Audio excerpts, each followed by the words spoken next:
Welcome to Horror in Detail. Are you ready to embark on a chilling journey into the realms of darkness, the mysterious, and the bone-chilling world of horror stories? On this channel, we are dedicated to unraveling the most terrifying tales that will send shivers down your spine. First story. This story was shared by you/no_issue_9916. I spent the weekend at my mom's friend's house. Needless to say, I won't be going back. For the sake of privacy, I'm going to call myself Howard. A few years ago, I'd say this would have been around late 2018, so I was about 13. Me, my mom, my stepdad, and my grandmother all spend the weekend at my mom's friend's house, which sits about a mile off the coast of Lake Huron in northern Michigan. I was extremely nervous. Since my mom told me it was heavily forested area, I was scared of the wolves and/or bears that live up there. I love forests, just not the things that live in them. I kept telling my family, I don't want to go, there could something in the woods there. And either my mom or stepdad would try to comfort me by saying something like, it'll be fine, if anything happens, we'll protect you, or there's a lot of us. Nothing would be brave enough to fight us, which kind of helped because turned out there would have a lot of people there. 7 people there and the 4 of us. It was about 5 p.m. when we left our house in the southern regions of Michigan and was about 8 p.m. when we arrived. It was a lake house on the outskirts of Bay City. When we got there, I was reminded of my fear from earlier. The house sat in a large clearing and was surrounded by miles of forest on all sides. I got a sense of dread at the sight, but I tried to ignore it. I met the friends. They were pretty nice. We got pizza from the local pizza place, and I mostly forgot about the forest. I was sitting in the kitchen watching YouTube on my phone. They were all hanging out in the basement where there was a TV, a pool table, all sorts of cool stuff. It was just after 11 p.m. when I heard something scraping up against the wall outside. On the other side of the stove, I was sitting a good 10 feet from said stove. For perspective, the main floor sat about 5 feet off the ground. There were stairs that led up to a small porch. I noticed the sound when the video I was watching ended. It sounded like multiple sharp things scraping against the wall. I was too scared to look for the cause of the sound. Suddenly the sound stopped, and it walked into the backyard. It was a deer. I was immediately relieved, as I was taught deer were a symbol of peace and freedom, so I smiled as it pranced into the forest beyond the backyard. My mom asked if I was okay, saying I still looked spooked. I told her the truth. I heard scraping outside, but it was just a deer. She chuckled. Oh yeah. I've heard their antlers scraping against stuff so many times, and it startles me every time. Then she told me they were all going to bed, and so did I. I went to bed on the couch in the living room. I brought my Jurassic World blanket. I slept rather well, despite my fear of the surroundings. The woman, my mom's best friend at the time, the person she came to see specifically, who for the sake of privacy we'll call Carissa, woke me up saying, "Hey Howard, wake up buddy, it's bright outside." I got up rather quick since I still didn't fully trust the place. I checked my phone. It was somehow 2 p.m. I guess I slept in. I went outside. They had a cute husky named Blitz. I played with him for at least 2 hours. He was super playful. He had a soccer ball he liked fetching, so I made him fetch the ball for a while. We then went to the lake, all 10 of us, but I didn't want to go. I'm not a social person, but my mom gave me no choice. One of my worst fears came true. When we got to the beach, the friends had their own friends, who had kids. Before I continue, I want to preface this by saying I don't like kids, especially little kids, and that's exactly what they were. 3 little kids. I don't remember how old they were, but they were young, no more than 6. Little kids annoy the hell out of me. I had a cousin in my home state, Tennessee, that was half my age, so I know how little kids are. I brought my phone, and I just sat just beyond tree line. The woods were right across from the beach, just a few dozen yards. I was okay with this patch of forest. It was bright as hell, and there were so many people there. So I felt safe, and I watched YouTube again. I was sitting there for a good hour and a half, and the minutes that followed was when the strangeness reared its head. I remember every detail of those moments. I was watching the Hodgwins, specifically their video where they read an email from a guy who asked if he should go back to his ex-girlfriend. I was quietly laughing, but my laughter was quickly killed by something deeper in the forest. I heard what sounded like my grandmother calling to me from a few hundred feet away. I was about to get up and follow her voice when I stopped myself, because I remembered she was sitting next to my mom on the beach. I could see her in the opposite direction of the voice. The voice sounded slightly off, like my grandmother was out of breath. I could hear her saying something that vaguely sounded like, "Howard, come here, boy," which is something she always says when she needed me. She'd calling me boy. I noped the hell out of there and went back to my grandmother and sat in the empty chair next to her and told her, "I heard someone calling me in the woods, and they had your voice." Her and my mom looked me in confusion, and my mom said, "They sounded like her." And I explained, "The voice sounded like Grandma does when she's out of breath, like when she climbs the stairs to her apartment, exactly the same." They both looked at me like I was an idiot. They said I was making it up and I was just trying to go home, which made no sense to me, still doesn't make sense. I spent the next 5 minutes insisting it was true, but they kept saying I was making excuses. But I knew better. I knew exactly what I heard. I sat next to them for the rest of our time at the beach. About an hour later, we headed back to the house. Carissa's friends came with us. The couple with the 3 kids, 5 of us rode in one vehicle, and the others rode in another vehicle. I rode with the people I know. It was pretty dark by that point, not pitch black, but you still would have needed light to see. We were surrounded by forest for a good minute of the drive back. The tree line was maybe 6 feet away from each side of the van. For the moment we were surrounded by woods, I could have sworn I saw a dark figure running with us just beyond the tree line, but I thought my mind was playing tricks on me. It was about a 5-minute drive from the beach to the house. When we got there, the kids raced into the house, playing, being loud and rambunctious and all. I waited for my mom to go inside before I did, to avoid as much interaction with the kids as possible. Once we all settled in, the parents of the kids told me I should play with the kids, since I was a kid too, but I didn't know what to do. So they guided my outside with the 3 little shits, then told us we could play with Blitz. I approached the dog with the kids behind me. I crouched down and started to pet Blitz. He was really friendly and clearly seemed to enjoy it. He rolled over on his side, wanting me to rub his belly, so I did. After a minute or 2 of petting him, I grabbed the ball and gestured for him to play, but he didn't move. I figured he was too tired. Then went out of nowhere. The oldest of the kids said, "Hey, you stupid dog," and kicked Blitz in the ass, pretty hard too, clearly annoyed with him for not playing. The dog barked angrily, quickly got up and tried to pounce the boy, but I grabbed Blitz's collar before he could do anything, and the family ran out to see the commotion, and Carissa came to calm the dog down, and the kid was crying his eyes out. I went over to my mom as she asked what happened. I told her the kid kicked Blitz for not wanting to play, and Blitz wasn't having any of it, and I told her the kid deserved it, and it seemed like she somewhat agreed with me, saying, "Well, you shouldn't hurt animals like that, or that's gonna happen." They all went back inside, taking the kids with them, and Carissa was mad at the dog for simply protecting himself.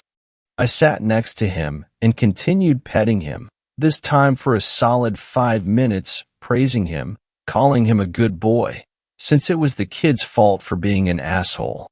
I then heard a stick break in the woods about 100 yards away, but it sounded less like a stick, more like a branch being crushed. As soon as I heard the sound, Blitz shot up and stared in the direction of the sound. He got up and sniffed the air and started growling. His fur stood up at a cartoonish level. He was baring his teeth. He scooched next to me, clearly trying to protect me from whatever was over there. And whatever it was clearly a threat. He started barking again, but this time, the barks were of pure anger. His barks sounded primal.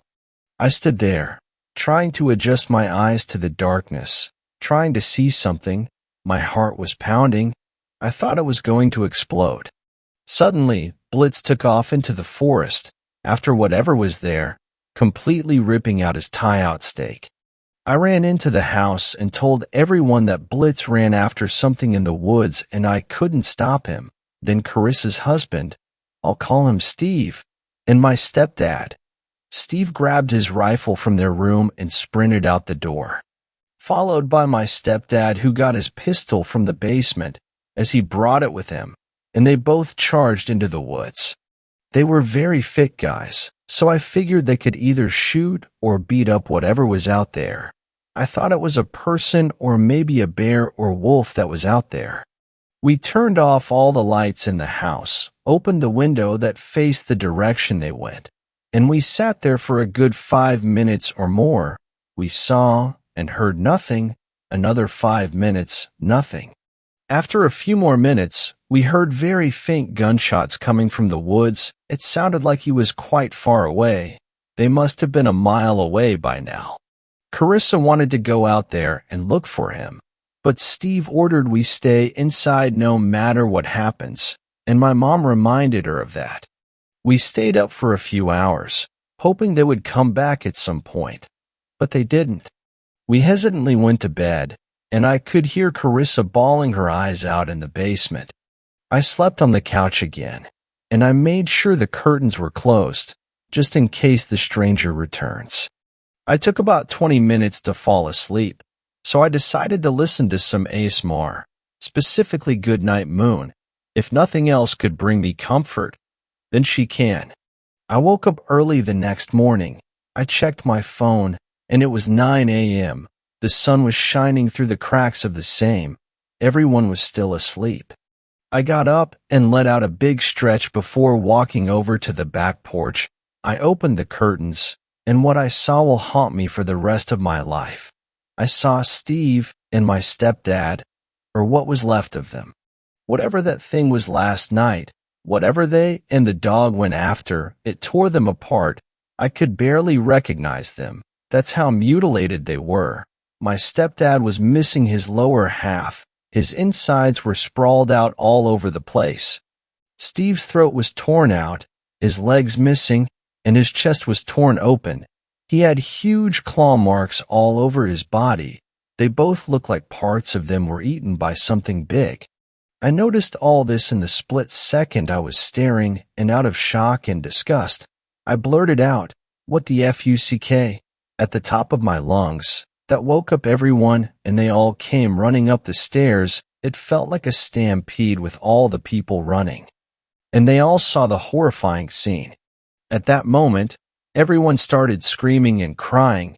My mom and Carissa both ran to theirs and held the two men. The mother of the kids kept them back so they couldn't see the death, and her husband called 911. After 10 minutes or so of panic, the cops arrived and we showed them the gruesome scene, and they both gagged and nearly vomited at the sight. They called for the chief and medical professionals to take care of the bodies. My mom and Carissa sat there next to the bodies, absolutely devastated, crying a river until the paramedics arrived, who then took the bodies away. The cops stayed and questioned us. I didn't hear what the cops asked them, but after some time, they started to question me, and since I'm a kid, they took their down stern tone a few notches, and they asked me questions like, "How did you discover the bodies? What happened the night before? And did you hear anything through the night?" And of course, I answered truthfully. After questioning everyone, They left, and we all sat there in dismay. And my mom broke the silence by saying, "What could have done that?" And I told her no animal could do something like that. And my grandmother asked, "Why would the thing leave them there? Is it taunting us?" And after a few minutes of discussion, we decided to Google things like biggest animals in Michigan, bear claw marks, deaths in Bay County, and turns out there were quite a few missing person reports in this area. And the victims were either found dead, found alive but injured, or were never found at all. I had a big imagination growing up, so I Googled folktales from the region, and there were a bunch of results. The Michigan Dogman, Bigfoot, the Wendigo, and some other creatures that don't fit the description of what we're dealing with here. I watched videos on some of the creatures. I watched a video talking about Bigfoot. Definitely not it.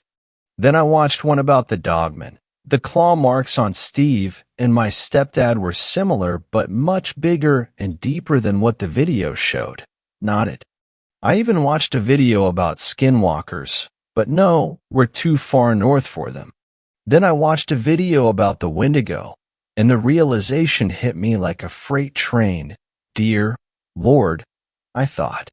I wanted to show the others, but I knew they'd get mad at me and yell at me, so I didn't tell them. I still tried to convince myself it really was just a bear, but I knew better. We then sat in silence for another hour or so. Everyone was crying except me. I didn't know Steve, and my stepdad was an asshole, so I was more shocked than sad. The silence was broken again, but by the sound of whimpering outside. We looked outside, and it was Blitz. He was hurt but alive. We all ran outside to greet him as he limped towards the house. He had a claw mark along his body. It ran along the entire side of his body, but it wasn't deep at all. My guess was he just got caught in the crossfire of the confrontation last night. Carissa and the mother of the kids both rushed Blitz to the vet. But don't worry, he survived. After we calmed down from the excitement of the dog's survival, we returned to the house, and so did the women after a few hours. I went to the basement after some time and found the 3 kids all cowering in the corner, crying. Apparently they saw Steve and my stepdad as the medics put them in body bags. Their mom held them and comforted them, but they never calmed down. We were all in a state of panic. We didn't feel safe in the house at all, and we didn't go outside at all that day. We stayed in the house and watched TV all day. We didn't eat either. It was around 1 a.m. when we all went to bed, but not me. I've always had really bad paranoia, and tonight, my paranoia was 10,000-fold. I would jump at every sound. The house creaked a lot, and it scared me every time. It was maybe 3 a.m. when I heard a familiar sound, antlers scraping against the wall outside, the same wall as the deer from the first night, and a sense of comfort came over me, which was quickly overcome by dread when I noticed that the scraping was coming from directly on the other side of the wall. The deer from the other night was scraping its antlers, but it sounded like it was coming from the floor. Since I mentioned the main floor is about 5 feet off the ground, but this time, the scraping was coming from directly in front of me, and my heart sank. What can stand 10 feet off the ground? I truly thought it was a bear, but a grizzly bear. They're massive, and it was probably marking the house with its claws. I stood there in darkness and silence, waiting for the sounds to stop, and they did. So I quickly made my way to the back door. I crouched down and peeked through the curtain, oh so slightly. Thankfully, they had lights around the backyard, along the tool shed, along the railing of the back deck. There were even light poles that ran all the way from town into the clearing here, and the moon was fully visible too, so I could see outside very well. What I saw was worse than anything I could have ever imagined. It was a creature that looked like a deer of sorts, but it was more the size of a moose. It had huge antlers, bigger than any cervid should have. Its mouth slightly agape. It had razor-sharp teeth. Its head was just a skull, no flesh at all. It had fur along its back that looked matted and worn out and had a dark brown, almost black color. The most striking feature of this thing was its size. It was walking quadrupedal and still seemed to be close to 7 feet tall at the shoulder. I let out a quick gasp. I couldn't control my fear. It must have hurt it, because it shot its head back towards the house. I watched in horror as it stood up on its hind legs. It stood there and looked at the house intently, which let me get a good look at this thing. It easily stood 12 feet tall. It looked incredibly scrawny and malnourished. Its arms were long, reaching its knees, and its hands ended with huge claws. All those featured matched that of a Wendigo, at least what that video told me. It started slowly walking towards the house. I jumped back on the couch, got under my blanket, and waited for it to go away. I heard its footsteps come onto the deck, but its footsteps were incredibly quiet, which explains why I only heard it when it stepped on the branch the previous night. I saw its shadow creep up to the back door. Its shadow consumed the entire curtain. No moonlight peeked through as it stood there. My heart sank to my stomach when I remembered I didn't lock the back door before trying to go to bed, and as that thought ran through my head, I heard the door slowly open. I felt the cold air rush in. As sweat rushed down my body, I could see the breeze hit the curtains. I then saw a head slowly grab the curtain and slide it aside. The creature opened the door fully so it could fit through, and even then, its crown of antlers slowly scraped against the doorway as it walked in. It calmly and quietly searched the kitchen, looking everywhere. I could tell it was looking for something. I watched it intently as it skulked through the darkness towards me. As it walked up to me, now merely feet away from me, it seemed to stare at me as if it knew I was there, but couldn't do anything. And I noticed it had a nasty bite in its neck. Blitz damn near ripped its throat out the previous night. It had this awful smell of death, like rotten meat and shit mixed together. I could barely keep myself from vomiting on the beast. Then it did something that surprised me. It extended its hand towards me, not like it was inspecting me or toying with me, but it reached its hand out like it wanted me to take its hand. But I learned from the video that the Wendigo loves to trick people. So I just sat there, frozen in fear. I stared at it, its hand still extended. As if things couldn't get stranger, it started talking to me. It had a voice similar to my grandmother's. "Come with me, boy," in the same fashion she always does, but the voice was off. Instead of sounding out of breath, it sounded annoyed, like how she would sound if I was taking too long. I continued to ignore it, which I think pissed it off, because it gave up, put its hand down and leaned closer to my face. The smell was unbearable. I just laid there and closed my eyes, accepting death. I felt it open its nasty maw to do me like it did Steve and my stepdad.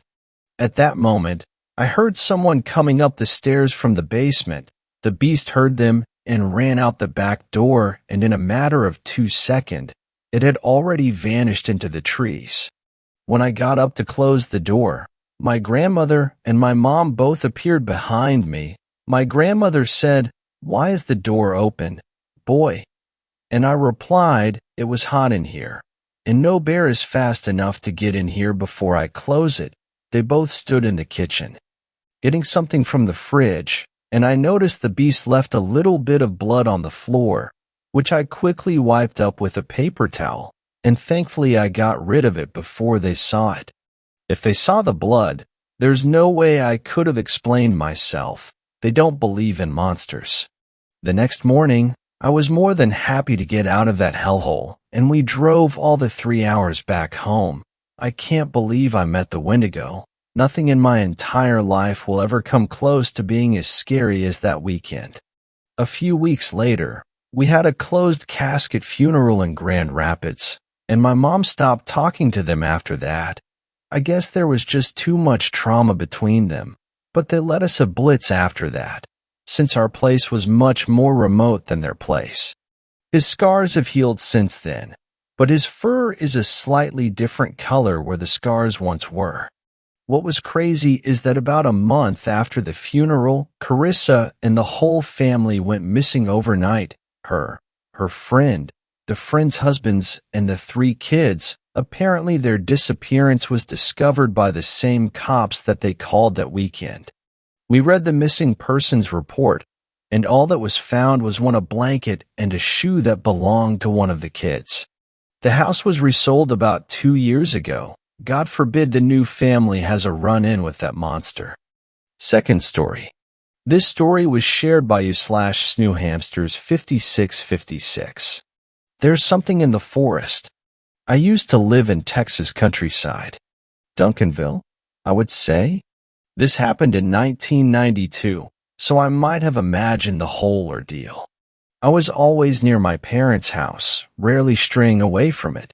I had, for whatever reason, to venture out into the wilderness and explore it. There was a forest by the house, where my dad would let me go in order to get a little exercise. The sun was out, the birds were chirping, and the shriveled leaves were swaying in the gentle breeze. I picked up sticks from the ground and swung them at the trees.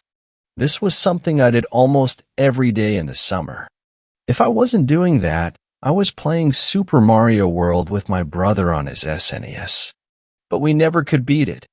It was frustrating. We'd take turns trying to beat it on the same area. It didn't help that we'd take turns and then get mad at each other when one of us would die. Other than that, we were pretty good with each other.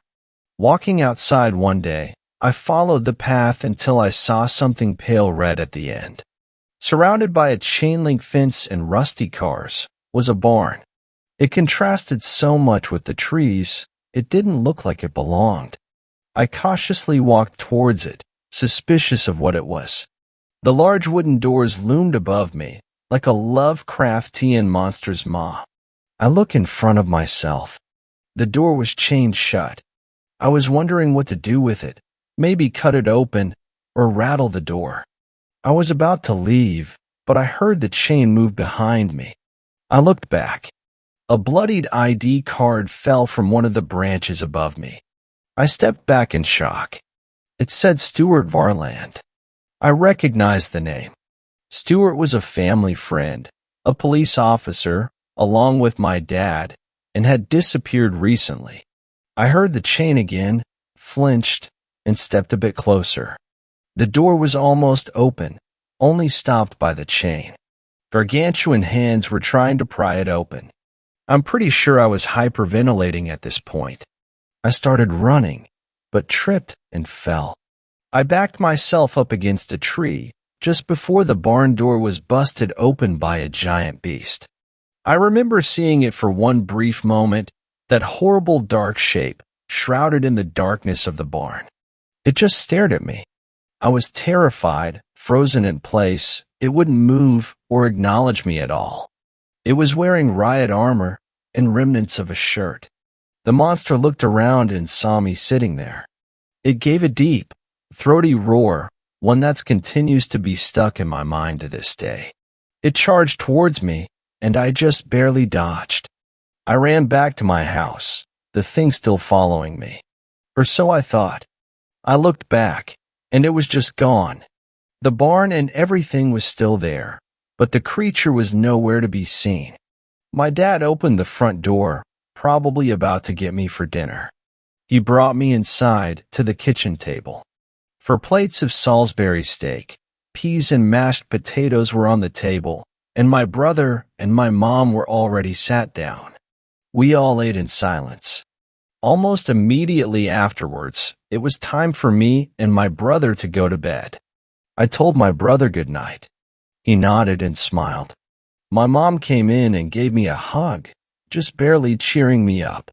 It took me hours to fall asleep completely, because I kept having nightmares. Sometimes, I still wonder, is it still out there? Third story. This story was shared by you/large_staff_4750. Stories of the X-Battalion, the Black Forest. So, I'm a soldier, part of a task force that doesn't exist. It is kept that way to protect the interests of the people of my country, aka They don't want people to panic. I was part of the regiment designated to guard an area of forest known as the Black Forest. It's called that way because almost no light can get through it, and thus the things that are in it don't experience light often, and thus rely on sound. I was tasked with taking 20 other men into a recon mission deep into the forest.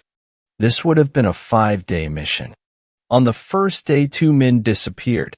We heard a shout from behind and 2 at the back were gone. We would find them on the way out. They didn't even have time to shoot their guns at them. We pushed on to discover what we could hear. As the night fell, we began to make camp. It would turn out that they preferred non-moving targets, and thus we were targeted. 2 more died then. Our radios cut out that very night. We didn't realize this until the next day at its end, when we were supposed to sign in with the base to confirm that we were alive. During the day again, nobody was taken, but that night we saw what it was that was stalking us. It was vaguely humanoid, but elongated ears and a perfectly smoothed out face, other than its barbed mouth. We saw it then because we stumbled into its den. A soldier suggested that we tried to sneak up on it and take it out. He tried, but was quickly heard, and then we saw what it did to those it caught. It ripped him, limb from limb, and we only heard the screams end into gurgling in what I can assume is his own blood, until the radio as he died. We, all 16 of us, all decided to spend the night, thinking that it wouldn't think to hunt so close to its den. We were sorely wrong. 5 men died that day, and the rest were left shaking and huddling close to their guns as if it were their last tether to reality. The next day we ran back to the camp, making it about 3/4 ths of the way there, before night fell. This time, all 11 of us didn't sleep. We huddled around each other, all preparing to fight that thing to the death. 3 more died, but we managed to injure it, and now it has some new scars to remember us by. We made it to camp, and we were all taken to the medics, who checked us all for injury. Apparently 3 of the men had a marking on their backs, claw marks. It had been toying with us some of the nights. I have since requested a transfer to a different guarding post, now guarding another thing I can't say, or else I will be thrown in jail. NCO agreement, or my country's counterpart. I will be answering questions, if there are any. I have more stories, but that is for later. Bye. 4th story. This story was shared by you/Morpherman. I always read stories about skinwalkers, now I've killed one. I always read stories about skinwalkers, now I've killed one. I remember back when I was a high school kid reading creepypasta stories on /x/. The skinwalker ones always stuck out to me. You know, the ones where the people are in some remote location, then one of them disappears for a bit and comes back different. Then starts BAAING like a goat, and they run away blah blah blah. They're all similar, but I found the idea so interesting. Creepy goat beasts that pretend to be human? Sign me up. My only problem with the stories are how helpless the people always were. Sometimes the people would fire a shot and all it would do is slow the creature down. Fair. But first they would take too long to figure out something is up. Or they would just try to run and hide. That never worked out. I'll admit, skinwalkers are damn scary. I know now from experience. But I also know the only way to beat one is to fight. I do have something to admit. I was a serious addict at the time. Not to one particular thing. I just didn't want to be in my own skin. I wouldn't say I was homeless, more like a nomad. I had some money in the bank and a car, but not much else. Well, except for the copious amounts of drugs. I have 2 years sober now. But this story is from 5 years ago. Even after I fought a fucking monster, I didn't get clean. The scariest monsters are the ones inside of us. But skinwalkers are pretty scary too. Here's my recount, to the best of my memory. It was raining in Detroit. I had been driving back from Canada after getting some exquisite MXC. Cheap and well made. Thanks, Canada. I figured since it was pouring and getting dark, I'd find an old abandoned house to sleep in. I drove down a few of the roads in the outskirts of the city, dilapidated houses on both sides of me. Many of them had water pouring through their broken windows. Some of them were partially caved in, wherein neglect taking their toll. One was on fire? Detroit really had become a shithole. My best guess was water had gotten into some electrics. I heard sirens in the distance. Good sign, though, since that meant electricity was flowing down the block. I drove a bit more, until I saw a house that fit my 3 criteria. It wasn't leaking, it wasn't occupied, and it wasn't on fire. It was a pretty nice house, 1 floor, small but comfortable, redwood paneling on the outside, white-bordered windows, even a stone chimney. I went around back through the overgrown yard, picked the miraculously unbroken door, and got out of the rain. I checked the place out, and it was like I had walked into heaven. The bedroom had a mattress, the sink wasn't gross and had running water, and there was an electric stove that worked. Today was my lucky day. I unpacked some of my things, threw my sleeping bag on the mattress, and set some water to boil while charging my laptop. See, I told you I wasn't homeless. I liked a bit of comfort in my life. I had my cooler with milk and butter too, so my mac and cheese was damn delicious. And finally, I had my time to get high. It should be noted, I've never hallucinated. Even after taking tons of acid or shrooms, I only had the color effects and swirling. Distortion but not projection. So imagine my confusion when, sitting in the warm light I had on in a sturdy chair, high out of my mind, I heard a BAA sound outside. I wasn't scared, but since when were there fucking goats in Detroit? Weird.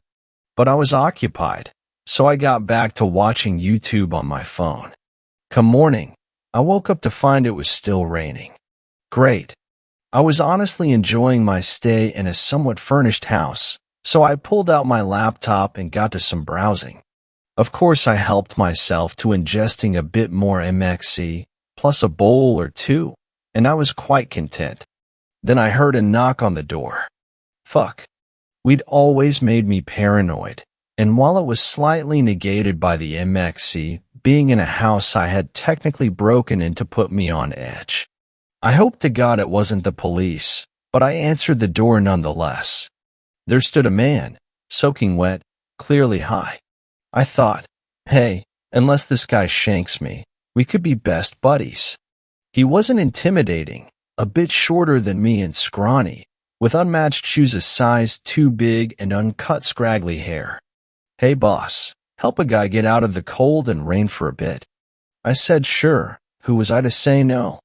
It wasn't my house, and we exchanged some pleasantries as he came in. I don't think he was in any state of mind to determine that the house had clearly been abandoned, but even if he was, he didn't say anything. He just sat down in a chair and rode whatever wave he was on. I continued my own browsing, taking a bit more MXE out of sight from him than offering him to smoke. He happily obliged. I figured another druggie wouldn't care to steal some guy's weed. But a white powder? Even I'd steal that if I saw it. A few hours passed and the rain let up. He thanked me, got up, and left. Another human interaction with no trouble, a win in my book. Since it was around 5, I made myself a cup of ramen and continued on with my never-ending journey of dousing my self-loathing with chemicals. I threw down a bottle of cheaply acquired Robitussin to add to my high, and waited for it to hit. Once the hour of waiting was up, I felt the new sensations flowing through my veins, and lay down to get through a bit of nausea. As I was lying there, something passed through my peripheral vision outside. It almost looked like a goat. I wasn't going to be getting up unless the bed under me was on fire, so I stopped caring. Then came the BAA again. My mind, neurons now shooting quickly in succession to recognize any pattern, went right to the stories of skinwalkers. I vividly remembered everything and a part of me, a small part, wished that I was dealing with one. I fantasized about being in the woods, seeing a friend come back as something wrong. I went through the possibilities, how I would handle it. Plans and plans ran through my brain. Setting wild booby traps, shooting it with a machine gun, and many more I don't remember. Eventually, I fell asleep. The next day, I felt like absolute garbage. My stomach couldn't handle an entire bottle of cough syrup like it used to. Now I know that I was getting stomach ulcers, but I was still in the midst of my addiction then, so I didn't really care. I drank some milk and took an Alka-Seltzer, popped a few Xanax, and passed out for the next 16 hours. I woke up to loud knocking on the door. I tumbled out of the bed, headed to the door, then noted, it's pitch black outside, raining again, and I don't actually live here. Who the fuck could that be? I got to the door and tried looking through the peephole, but couldn't see a thing. Then I heard the knocking again, loud and fast, like it was an emergency. I popped back to where my bag was, grabbed my admittedly crummy old gun, and pocketed it. Then I opened the door. There stood the man from the other day, drenched again, looking down at the ground. I asked him if he was okay, and he slowly turned his head up. He locked eyes with me, and a shiver went down my spine. Something was different. "Hey boss, help a guy get out of the cold and rain for a bit," he said as he did the first time, but the slur of his words was gone and his voice had this strange nasal sound to it. Against my better judgment, I let him in. He walked rigidly now, much less talkative. He sat down where I offered and just stared at me, like I was something novel, like I was something different. I packed and lit up a bowl since he was seriously making me uncomfortable. Then I offered it to him. He stared at me like I had two heads, then took it and inhaled, mimicking me. That was a bad idea. I quickly noticed a few things. He was now coughing so hard it looked like his face was about to come loose. Then it did, like a kid wearing a Halloween mask that slid to one side. His pupils turned into rectangles, and his hands had ripped open, peeling back like a banana peel, revealing claws. I had just gotten a skinwalker high. I stared at him, at it, dumbfounded for a second, before the primal part of me took over. I don't know how I pulled it off, but my brain fired the emergency switch, ran to the bedroom, grabbed my bag with everything in it, crushed up an Adderall, snorted it, refocused, ran back to the entry, saw the Goatman/Skinwalker, who was now freaking the fuck out, and BAAING. Bony protrusions had cracked up through his spine. His clothes had almost ripped entirely off. The beast's chest now a hulking mass of muscle pulsating with anger, growing larger by the second. I ran past and booked it to my car. I threw my shit in the car, and my brain was on ultra speed. Would driving work? No, those things always catch up in the stories. Gun? Not my piece of shit. Fire? Fire would work. I grabbed my spare can of gas from my car, cheap gas in Canada. Stock up while you can. Booked it back, and hoped to God that thing hadn't regained its senses. When I entered the door, I realized it had, and it was pissed. The now-huffed monstrosity charged right at me, swiping with its claws. It grazed my side, sending searing pain through my synapses. I barely managed to hold onto the can of gas and tumbled into the bedroom, directly onto the bed. I was apparently bleeding more than the pain was telling me, because I slipped a bit in puddle of my own blood trying to flee to the opposite side of the bed, away from the monster now barreling through the doorway. I flipped the mattress with my sleeping bag up, and the thing started shredding it. It was making unholy screams now, like an elephant was giving birth to a goat that was being mauled by a lion.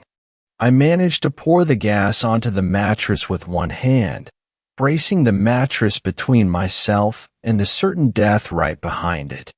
The goat beast didn't seem to care, getting covered in gasoline, mattress material, and sleeping bag foam. I let back on the mattress a little, just enough for it to push forward hard. Then I pushed back harder. So hard I broke my wrist. So hard I sprained both ankles. It didn't expect the life and death Hulk strength and flinched for only a second, but I used that second of fear and drug-induced time dilation to smash through the window behind me. Without even thinking, I flicked open my lighter and threw it in the window. Within a second, the room was up in flames. After I ran to the curb, I looked back inside. What I saw in the window was my proudest moment. The monster was engulfed in flames. Not only had the gasoline caught, but the foam and other material had stuck to it and was rapidly searing off skin and muscle. The thing was screaming. It was dying. It was the most metal thing I had ever seen. I took a sigh of relief, then noticed a cool feeling on my leg. I looked down to find an absurd pool of blood under me. The pain hit. I passed out. I woke up in the hospital. Apparently, firefighters had found me. I told the police a semi-lie about being a squatter and having someone come at me with a knife, and when I was out, they must have started the fire. I was eventually discharged, found my way back to the house, and got in my car. Then I got the hell out of Detroit. So that's how I killed a skinwalker. Or a go-man. Whatever you want to call that thing. Yeah, I almost died. But I didn't. Is there a lesson from this? Yes, and here it is because I like to share my opinions. Monsters have to hide in the dark because they're afraid of us. Maybe not individually, but they must have seen what we're able to accomplish as a group. We will turn land bare for resources, create weapons that could annihilate all life, and shoot ourselves in metal tubes into space. We're smart and vicious, and no matter how good any beast gets at murdering, humans have mastered the art. I don't know how to end this triumphant speech, so I am just going to stop writing now. Okay, now. All right, maybe one more sentence. Wait, I almost forgot the classic. Fifth story. This story was shared by you/Harrison_Prince. My camping trip with my dad was ruined. My dad and I were going camping for a weekend just to spend some time together. This was last year, and it was my first year of college. Everything was stressing me out, and since we'd gone camping together a few times in the past, my dad was nice enough to take some time off and bring me out. The campsite was 2 hours away, so the sparse trees turned gradually into deep forest. While we followed the road as it wound through canyons and around mountainsides, I remember thinking how awesome the density of the trees was. I mean, you couldn't see beyond a few feet. It was just like the movies, and I never remembered seeing the density like this. We got to the campsite feeling cramped and happy to be in fresh air. Together, we pitched the tent first and set up our sleeping bags so it would be ready for us when we were tired. Since we had left so early in the day, it was still light out, so we took the truck and drove to the nearby lake to throw in some bait and just hang out. No one else was there since it was a weekday. That meant we didn't have to fight for a spot or hike halfway around the lake to settle in. We walked to a ledge just off a trail that was near the road, set down our camping chairs, and set up our fishing gear. Dad's into audiobooks, so he pulled out a speaker and put on a mystery novel. We'd talk occasionally, but having the book on play helped us feel like we were connecting without being forced to find topics of conversation. We still had all weekend. We took turns walking the trail a ways, seeing what was further along the lake. The forest was behind us and sloped uphill after a little while. The whole lake was inside a bowl surrounded by hills and mountains. It was seriously beautiful. As the sun was getting close to setting on the bowl, a long, drawn-out booming moan echoed across the lake. It was sudden too. Silence, then moaning. It lasted for several seconds before abruptly stopping. The echo made it impossible to identify where it had come from. The moan bounced back and forth around the bowl, lasting 2 seconds longer than the actual sound had been. My dad hit the pause button immediately, and we stared at each other, first scared, then confused. The best I can describe it is the sound of a wail in pain, only above the water and very, very loud. The sound was deep too, so deep that it pressed noticeably on my eardrums. Something big had compressed and released all the air in the entire valley. I asked my dad what that noise was, and he just shook his head. We waited for a few more seconds, cocking our heads and subconsciously prompting whatever it was to make a noise again so we could identify it. When nothing happened, we both chuckled at each other and joked about it. My heart was still pounding pretty hard, but I began to relax. We reeled in our hooks and started putting everything away. I was arranging everything in the tackle box when the booming moan came again. I watched everything in the box make a noticeable jump, as if a gust of wind had swept across the whole box. I remember looking up at my dad, wondering what sound could do that, and I saw him looking out over the lake. I managed to turn around with enough time to see something big sink below the tree lean across the lake. It was a lighter color, though I'm not sure what color I would describe it being. The trees around it all swayed heavily, looking like they might fall over. But they didn't. They just swung back and forth after being disturbed. Another booming moan, this one causing actual ripples in the lake. Small, short ripples, like placing sand on a speaker plate and watching it dance while a song played. Except the plate was the size of a lake, and the entire surface was disturbed. The sound must have been partially below our hearing range, because if not, it's a miracle our eardrums didn't burst. Without even discussing it, we threw everything into the tackle box and walked quickly to the truck. We were both on edge, looking over our shoulder at the edge of the lake and waiting to see if anything else would appear. Another truck was pulling into the lot as we put our poles into the trunk. Seeing someone else calmed us both a little, and I could tell my dad was relieved to not have to be the complete adult authority now. It was two guys coming to fish, both older than my dad. They caught us looking at them and nodded. We nodded back, realizing that we were staring with wide eyes. I jumped when the boom sounded again. You could hear the water churning under the strain. My dad jumped too when it came, and while it was still going on, we got into the truck and started it. The moan ended after we were driving away. The two guys who had arrived were putting their stuff back into their truck in a panic. While we drove back to the campsite, I was drumming my fingers on my leg and just feeling a complete panic come over me. I've read since then that some super low frequency sounds below our hearing range can cause sound-induced panic. I'm convinced that's what was going on. While driving, I thought I heard yet another moan rattle the windows and shake the truck, but that could have been the fear adding that sensation. Our campsite was 10 minutes away, but that's because the roads were winding and the speed limit was slow. We could still see part of the lake from our spot, so we weren't that far from the lake. Dad made the unilateral decision to leave, even though we'd only just arrived. I was fine with that. My heart was racing and wouldn't stop. We rolled up our sleeping bags and tossed them into the truck. Just as we were taking the poles out of the tent, a less intense but still terrifying moan echoed up the mountainside, coming unequivocally from the lake. The echo rattled around the trees for a long time, longer than is natural. Usually the trees would absorb and dampen it, but the sound just kept rattling around until it wore itself out. If you were floating underwater and took a huge spear and stabbed it into the side of a whale, the water would sound like what we heard.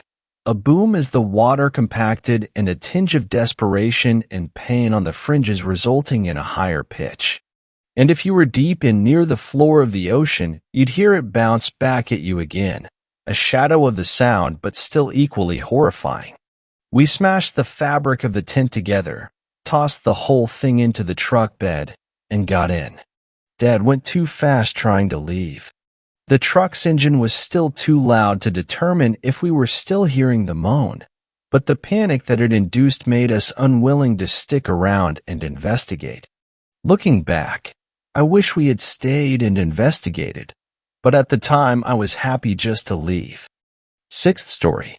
This story was shared by you/Phoenix_flies. I witnessed a horrific ritual in the woods. A stone circle sits in the ancient oak woods behind my house. A dozen large rocks, positioned in a pattern that could be no accident. One is carved into a sort of throne. One sits upon two others to form an arch, echoing the formations at Stonehenge, a mere hour's drive away. I used to play there with my older brother until he was tragically taken from us. Perhaps too young to fully comprehend his loss, I returned to the stone circle daily, playing with my imaginary friend in his stead. Doghead was the name I gave him, inspired by a rather obvious feature my young imagination had conjured up.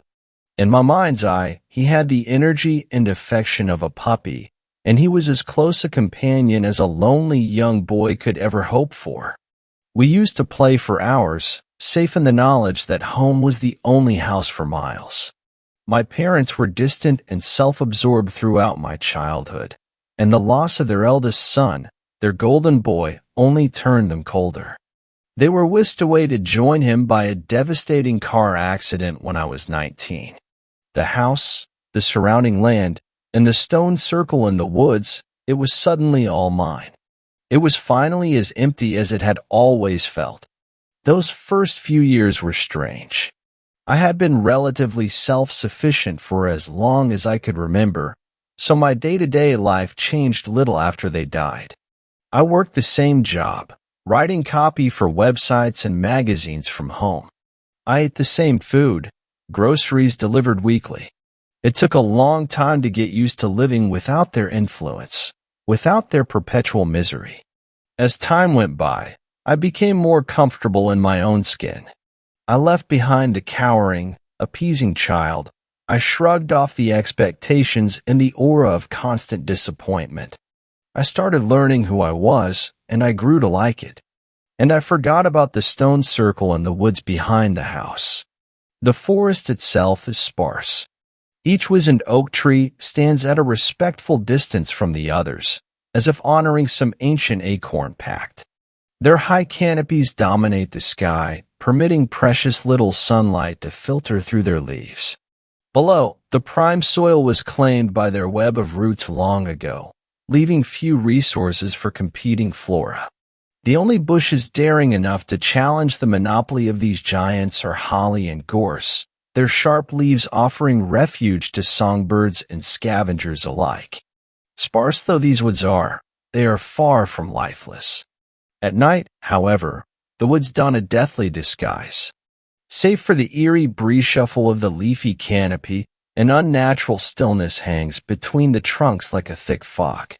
The distance between each oak lends a feeling of being exposed to all directions, carrying light further than might be expected, which is how I was first enticed by the glimmers I saw from my bathroom window. Half asleep and wishing to be fully so, I had neglected to turn on the bathroom light. If I had so much as flipped that switch, the subtle flickering outside would have gone unnoticed. The horrors of the night now seared into my mind would have gone without witness, and I would soon have fallen asleep safe and untroubled. Instead, I slapped myself awake and threw together a dark outfit, pocketing a torch. In an instant, I was 12 years old again, preparing for an imaginary stealth mission, sneaking out under the cover of darkness, taking care not to step on even a single twig, partly in commitment to the scene, and partly from fear of the retribution from my parents should I be caught. Both then and now, the fear mixed with excitement to produce the most irresistible cocktail, and I crept into the woods without hesitation. I advanced steadily as my eyes adjusted to the gloom.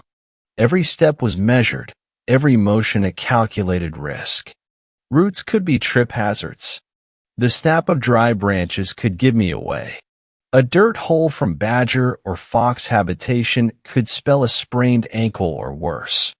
I kept my breathing deep and steady, preparing to run at a moment's notice. Peering around trunks as I pressed into the woods, I followed the light while keeping to the shadows. As it drew me on, I realized it must originate from more than a single source. I pictured a forest fire, but there was no smell of smoke, no crackle of caught bark. A bizarre sound made me stop dead, pressing my back against the nearest tree. It was deep, guttural, and reminded me of videos I'd seen of Mongolian throats singing. The low vocal rumble rolled through the forest, several voices combined into a loud and stirring chord, which I felt take a firm hold of my ribcage. As suddenly as it had begun, it stopped. I listened intently for any other sound and could faintly hear a single voice, monotone and slow, but I couldn't make out the syllables. I peeked cautiously around the oak and began deeper into the woods. It wasn't long until I saw the source of the light. Dozens and dozens of blazing torches, easily 100 or more, each mounted on a stake driven into the ground at an angle, the flames directed outwards as if to ward off the forest itself. The torches formed a wide circle in a clearing, within which stood a host of robed figures, heads lowered. Each crimson robe was uniformly embellished with gold borders and detailing, mirroring the flames that danced around them. I saw the torches first, then the people. Then I saw the stones, and my breath caught in my throat. The gathering had taken place on the ancient playground of my youth, within the stone circle I had long since forgotten. Far from respectful occupiers, however, for of these cloaked intruders were painting symbols and sigils onto the bare, pure rocks, a bucket of red in one hand and a paintbrush in the other. A network of circles, curves and crossed lines already adorned most of the rocks. They were nearly finished with their task. I watched them corrupting my childhood one brushstroke at a time, and fought hard not to yell. This felt like both a deeply personal attack and a sacrilegious transgression all at once. I wept in silence as I watched them complete their work.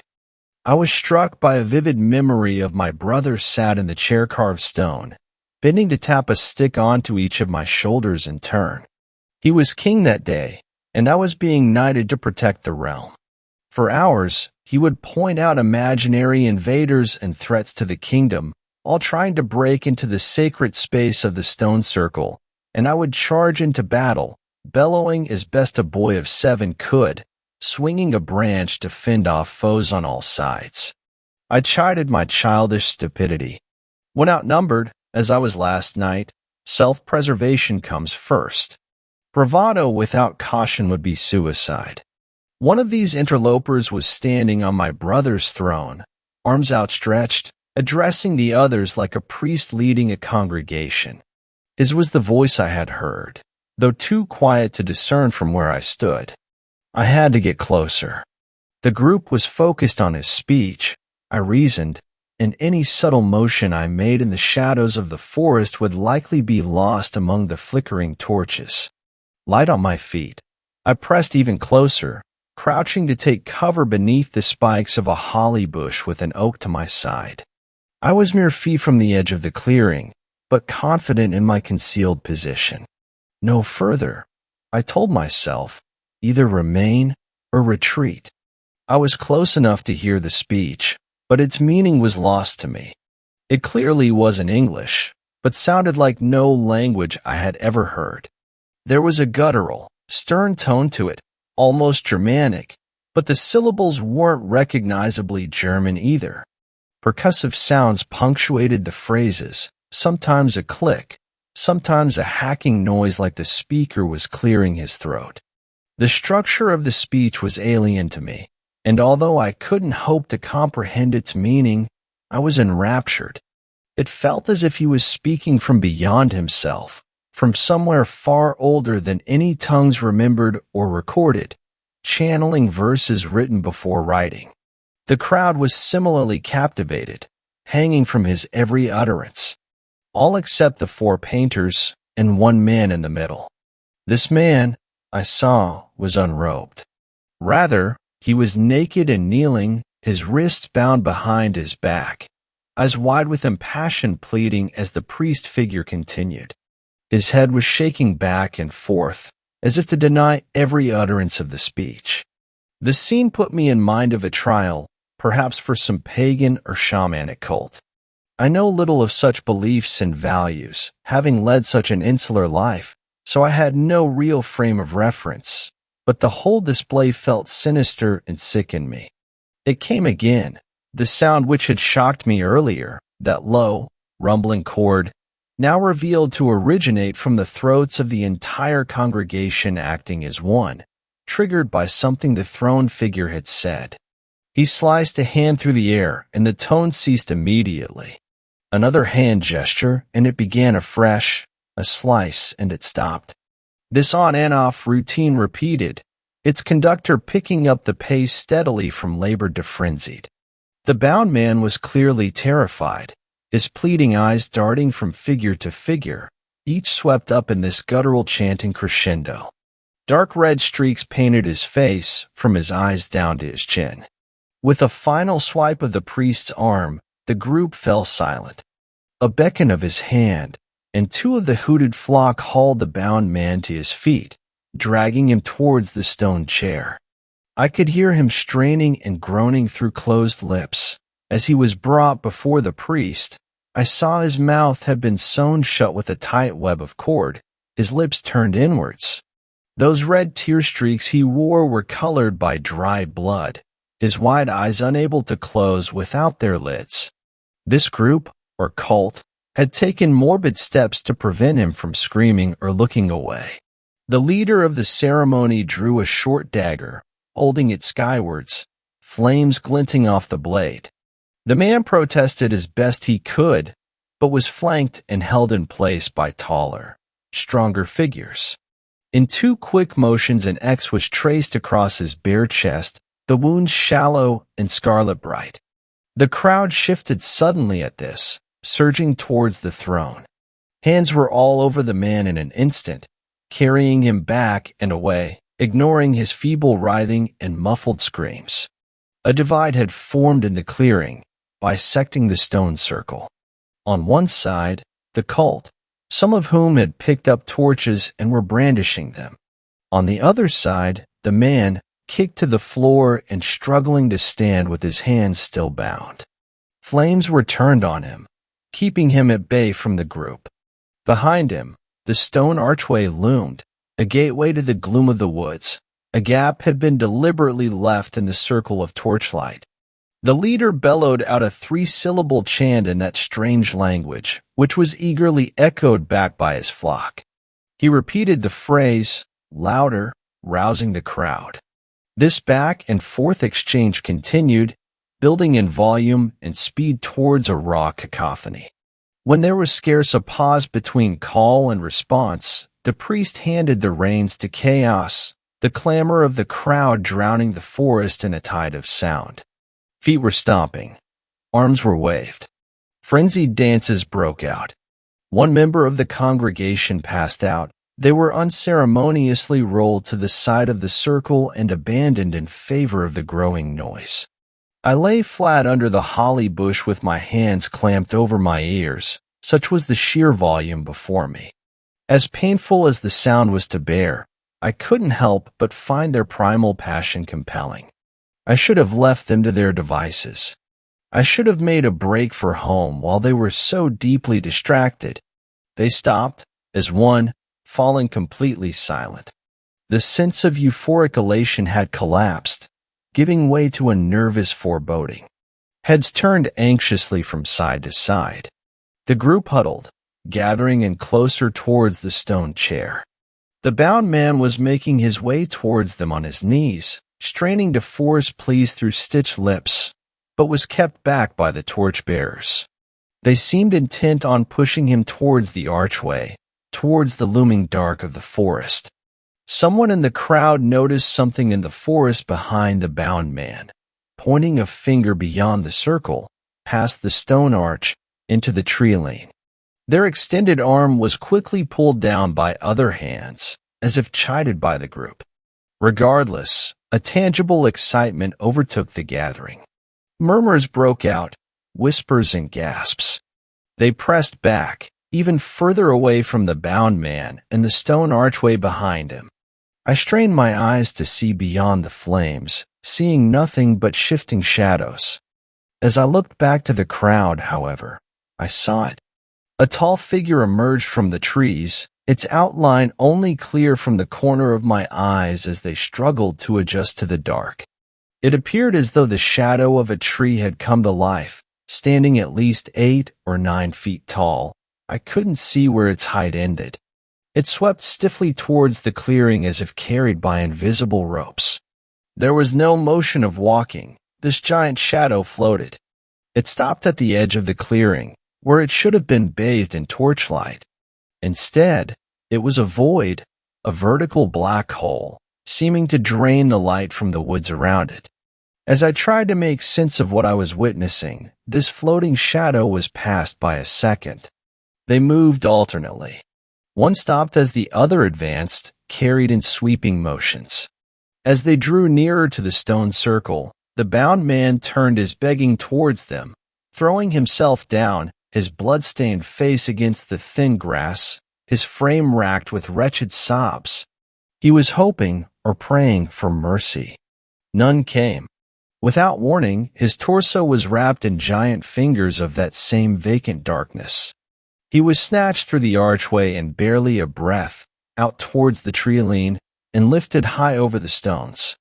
His legs kicked at the air, finding no purchase. As he was held aloft, I gleaned a sense of the scale of the creature before me. It was, I now saw, a single entity. What I had identified as 2 figures earlier were merely its shins. It stood on 2 legs, looming over the stone circle, one huge hand resting atop the archway. Light failed to adhere to its form, offering only a silhouette to interpret against the backdrop of torchlit oaks. It had moved in complete silence, despite its size. Though vast, it seemed to share the limbs and proportions of a human, with one notable exception. I felt my heart stop dead as I looked up into the canopy of leaves, and recognized the outline of a forgotten figure from my own past, looming over the stone circle in which we had played so long ago. I clamped my hands over my mouth to keep the shock within. I had grown a lot over the past 20 years, inside and out. It seemed that Doghead had grown even more. The cultists had by now dropped to their knees, every head bowed in silent reverence. A uniform stillness had come over them, likely born from both respect and fear, and they had good reason for the latter. The naked man, their sacrifice, was held aloft by Doghead with both hands, those massive pitch-black fingers clasped around his legs and his torso. He strained to scream as the creature tightened its grip and twisted. Something gave out with a crunch, his ribcage and pelvis rotating in different directions. Blood spewed from his mouth as his lips parted in spite of the stitches, bellowing his pain freely now through torn curtains of scarlet. As his body bent, his skin broke around his midriff, yellow fat parting to give way to a cascade of entrails. He was divided, his scream failing as his diaphragm dropped. Doghead was elated, raising the drooping organs above its head, opening its enormous jaws and directing the offal inside. Even while consuming its prey, no sound came from the shadow monster itself. The man was just barely clinging onto life, gasping breathlessly, his eyes darting around in panic as dark teeth the size of his forearm clamped down on what remained of his torso, gnawing like living jerky. Fighting to divert my gaze from this atrocity, I looked towards the lowered heads of the cult, and saw more shoulders shaking than still. They were deeply afraid, that much was clear. Even the throned figure who had led the ritual was kneeling on the stone seat, head bowed and trembling. A sudden gasp erupted from the crowd. The cultist who had passed out earlier had awoken and was looking around, bleary and sluggish. Some members of the group had noticed and were trying to encourage them to their knees, but they were resistant in their barely conscious state. Doghead dropped its snack, staring fiercely as this poor fool staggered to their feet. The creature's eyes were previously indistinguishable from the great canine shadow of its head, but now they shone a piercing white, small and blazing. This accidental indignity from the dazed cultist had changed something in Doghead. Swiftly but silently it swept an arm towards the ground, extinguishing a dozen of the protective torches around the stone circle with a single motion. There was a brief moment of profound quiet, as those gathered seemed to process what had just happened. The quenched torches breathed the last of their smoke. A second of foreboding stillness hung heavy in the night air, and then pandemonium. The crowd fell about themselves, shrieking in terror, scrambling over one another in all directions, eschewing reverence for pure panic. Doghead didn't hesitate, lunging into the stone circle, no longer held back. It was absolutely silent in its motion, a flawless predator. It bounded towards the hapless transgressor and effortlessly snatched them from the ground. The staggering cultist hardly had chance to gasp before Doghead snapped their chin up and back with a single thumb, separating their skull from the rest of their spine without splitting the skin. Their body fell limp instantly and was dropped to the ground. My legs were aching to carry me away from the scene, but I knew I had to stay put. Not only would I be a target for the shadow monster, but potentially for the cultists. The worst wounds I would receive from my vantage point under the bush would be scrapes and bruises, so there I remained, quaking though I was. The ritual leader was the first to abandon the stone circle altogether, sprinting straight into the woods without looking back, not sparing a moment's thoughts for their flock. The others followed suit in a staggered wave, clearly caught between the protection they believed would hold firm in the vulnerable darkness of the forest. Having claimed 2 victims, Doghead turned its attention to the remaining flames. It lumbered around the edge of the stone circle, sweeping its palm over the torches. They went out without exception, either blown by displaced air through the motion of that huge hand, or perhaps smothered by the shadows that formed this creature. As the last of the lights disappeared, so too did Doghead, its void outline no longer visible against trees that once again stood dark and still. It had reclaimed its cover of night, its motion barely perceptible as the faintest suggestion through leaf-filtered starlight, and it sped away into the gloom. The cult had dispersed, their footfalls and shrieks gradually diminishing to nothing. The circle was silent once again, almost tranquil, save for the scrawled sigils on the stones. I lay still beneath the holly bush until dawn broke and beyond, making certain that no shadows remained to ambush me before I scrambled out to make my way home. In daylight, I can see that the remains of the 2 victims claimed by Doghead had disappeared in the hours since their slaughter. The creature had managed to remove them both, and I hadn't even noticed its presence. As I write this, I am profoundly conflicted, struck by a heady mix of abject terror and giddy revelation. I'm shaking, shocked to the core by what I witnessed. A monster he may be, but he was once my closest friend, one I thought lost to the passing years and the maturing mind. Before sundown, I will return to the circle and wash those stones clean. It feels disrespectful to leave them so sullied and stained. After all, for better or for worse, I am no longer alone. 7th story.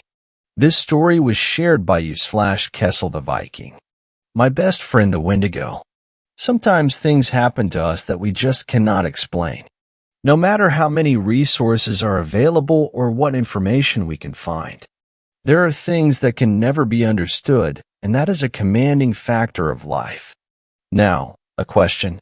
I know some, if not many of you have had friends, even best friends that disappear from your life without a rhyme or reason. That very same thing happened to me with my friend Marcus. We were best friends throughout high school and carried the friendship on well into our 20s, but one day he simply disappeared. I don't mean he was reported missing and the police were involved. I just mean he left without telling me, his best friend. I spoke to his mother and she said he had gone on a trip to northern Alaska.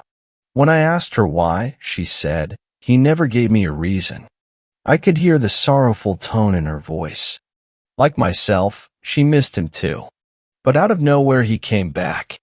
He told no one he had returned, and one day he showed up on my doorstep as if he had never left. I admit he looked good, better than I remembered. He seemed healthy, if you can understand.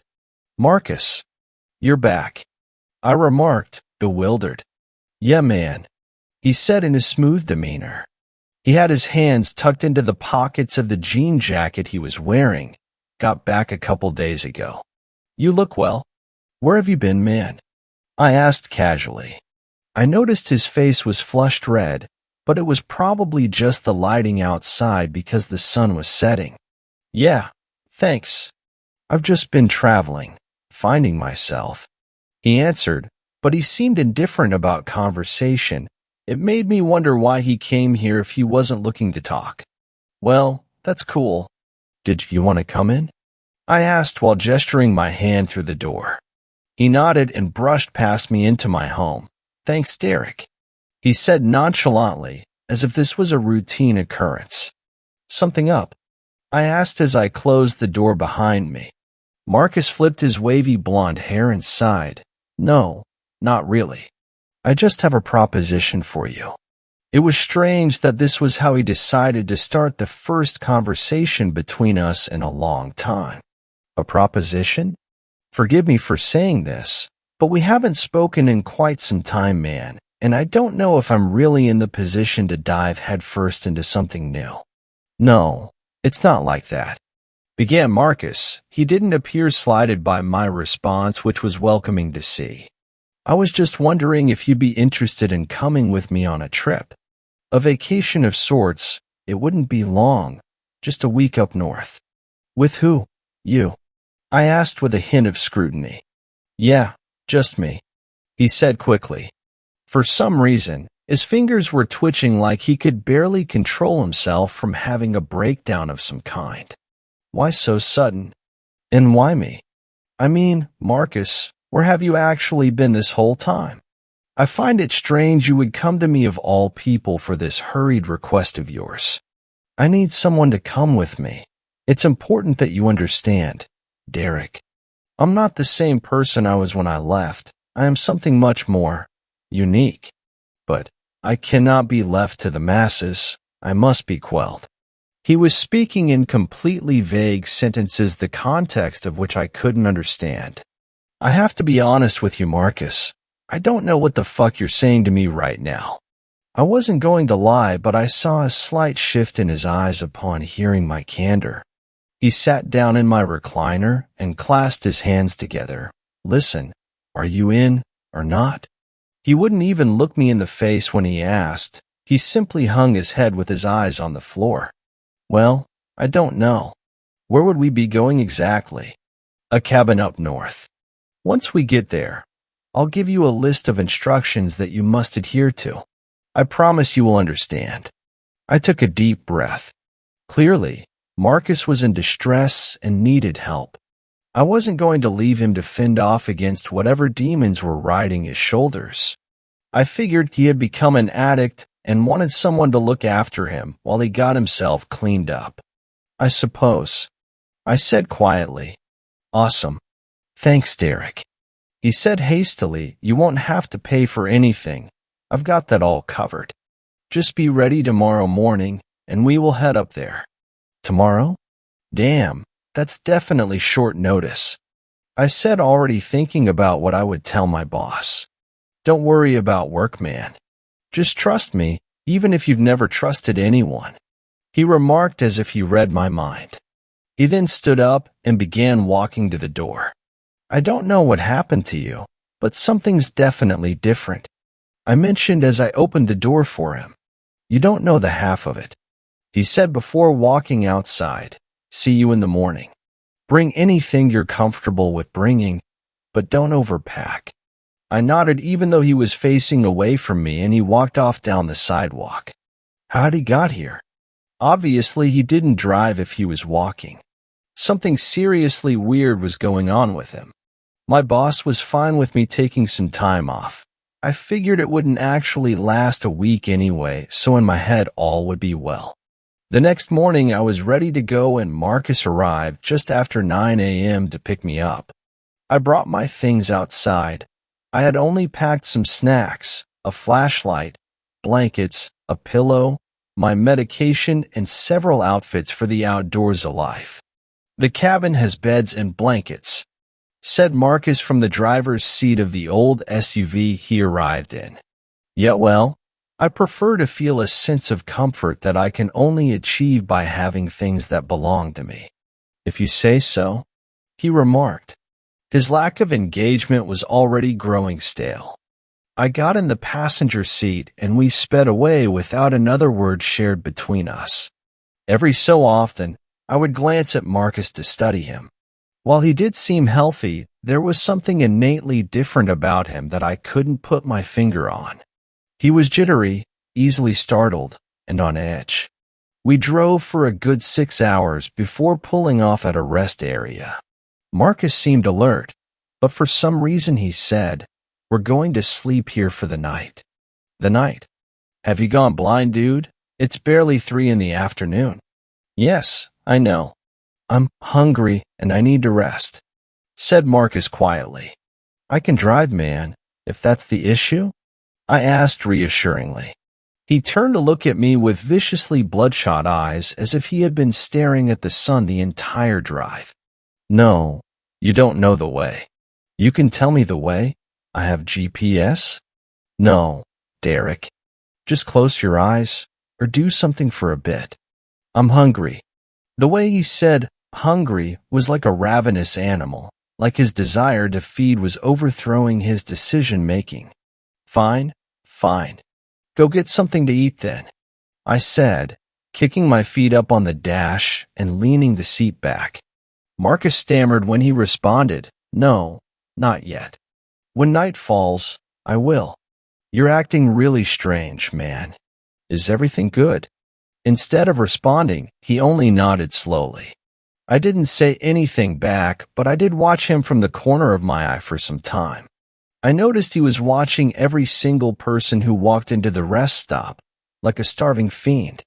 I passed the time by reading on my phone, listening to music through my headphones, and after night fell, I closed my eyes. Up until I decided to try and sleep, Marcus hadn't taken his eyes off the entrance of the rest stop. I can't even recall if I saw him blink once. Luckily, I managed to fall asleep relatively quickly. However, I was awoken abruptly when Marcus heaved his body back into the driver's seat as if he were running from something. He was absolutely covered in blood, his mouth and most of his face, his hands, his shirt and pants, everywhere. And Marcus, what the fuck, man? I asked intensely. He swallowed audibly. I feel better now. We can keep going. I could see his teeth stained red from the dim light produced by the rest area. No way, man. You're going to tell me what happened to you. Without looking at me, he said, I had to eat, Derek. We all have to eat. What in the fuck are you talking about, Marcus? What did you eat? A barrel of blood. Not quite. He then started the vehicle and shifted it into reverse. I reached out and shifted it back into park. When I did, he turned towards me and grabbed my wrist. His grip was insurmountably strong. It felt like he could crush my arm if he had the mind to do it. Derek, let go, was all he said while his entire body was visibly trembling. I didn't know what else to do, so I listened. I carefully brought my hand back to my lap, and he shifted into reverse once more before bringing us back onto the freeway. I couldn't keep my eyes off him, but he wouldn't look at me anymore. Not until we reached the cabin. The overwhelming smell of blood had filled the vehicle, and I had gagged a few times from it. The pungent aroma wafting off Marcus was almost unbearable. I checked my phone. Of course, there was no signal out here, and I caught a glimpse of him watching me from the other side of the SUV. Calling the police is futile, said Marcus through his blood-stained teeth. Tell me what you did back there. I shouted at him, unsure of what else to say. I did what I had to, he said while walking towards the front door of the cabin. Marcus, please, man. I can help. Just tell me what's going on." He froze as if he really was about to answer me, but instead he reached into his pocket and pulled out a set of keys. Then he unlocked the door and went in without saying another word. I stood outside for a long time. I didn't want to go inside and see him sitting there painted with blood, but something told me that Marcus needed help, so I went in. He was sitting on a dusty couch in fresh clothes. He must have showered too because his skin was clear of the red tinge that had dominated it before. One thing was different, though. He had lost most of his hair. I don't mean little clumps or bald spots. I mean there were only a few strands of hair remaining. Furthermore, he had patches of raw skin on his face, and I'm sure they were on his body as well. I sat in a chair across from him and observed his seemingly deteriorating form. His eyes were fixed on the rickety floorboards beneath us, and he had his palms placed flat on his thighs. After 5 solid minutes without so much as a twitch, he finally raised his head. His eyes met mine, but his were almost black. There were dark blue veins forming a webbed pattern from the corners of his eye sockets, and his lips were dry and cracked. When he spoke, it was with a breathy and raspy tone. "I'm going to tell you a story, Derek. When I am finished, you will do something for me. You cannot say no. You must do it. I can't make Promi dash. You must." Marcus suddenly shouted. He had raised himself up further, but something wasn't right. His spine was longer somehow, like it had been stretched, making him appear much taller even when sitting down. Okay, I said timidly. His shouting struck a drastically fearful chord within me. Good. He mumbled under his breath, then he began his story. As you know, I went to Alaska. It wasn't for nothing. I had actually met a girl up there on an app. He grinned slightly, but it quickly faded. When I say this, I mean it. She was perfect. Well, for me at least. He stopped for a moment, and I noticed he was eyeing my hands, but then he continued. Anyway, her name was Claire, and we really hit it off. It was one of those love at first sight moments. Seriously, Derek, she was everything I could have ever wanted or needed in a woman.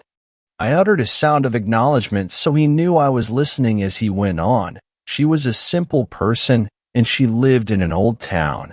I can't even remember the name of it now, but we made a life for ourselves there. However, she started acting strange. She would ask to have guests over constantly as if I wasn't enough. I don't say that in a jealous way.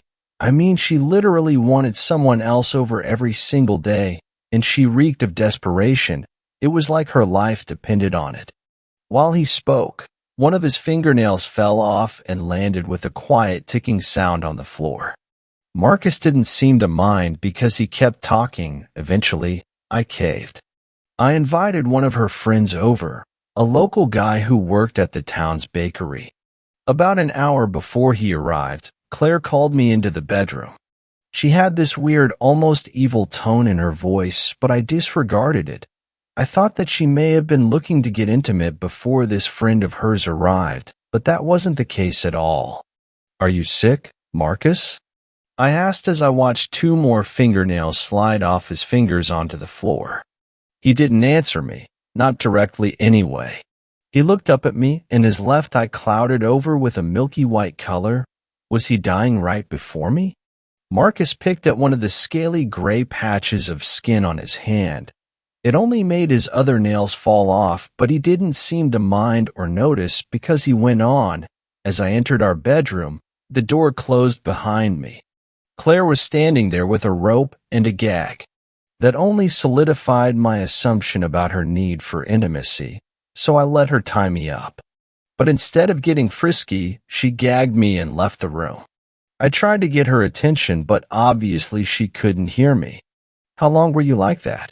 I asked gently. I wanted him to feel like I had genuine interest. "Longer than I expected." I heard her friend come inside, and I tried to yell to get his attention, but it was no use. That's when the screams started. There were horrendous noises of agony coming from the other room, and they weren't from Claire. He sighed again faintly.